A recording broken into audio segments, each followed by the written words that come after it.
పల్నాడు జిల్లా అమరావతి మండలం లేమల్లెలోని real estate స్థలాల్లో అక్రమంగా ఇసుక డంపింగ్ చేసిన నందిగాం సురేష్ అనుచరుడు వాటిని రాత్రికి రాత్రి ఎత్తడానికి ప్రయత్నించడంతో గ్రామస్తులు అడ్డుకోవడంతో సిబ్బంది లారీలు వదిలిపెట్టిపోయారు. లారీలు కదలనీయకుండా ఉంచిన గ్రామస్తులపై నందిగాం సురేష్ పిఏ లక్ష్మణ్ వీరంగం సృష్టించారు. స్థానికుల సమాచారంతో అమరావతి పోలీసులు లారీని అదుపులోకి తీసుకుని పోలీస్ స్టేషన్ కు తరలించారు.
బండి పోవాలి కదా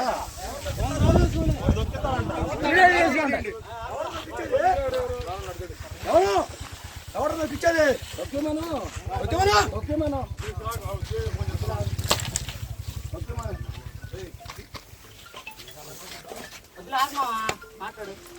తొక్కిండి బండి కింద పడుకుంటా తొక్కిస్తారు. తొక్కించుకున్నాం కానీ ఇప్పుడు దా తొక్కారు అంతే తొక్కించుకున్నాం. అది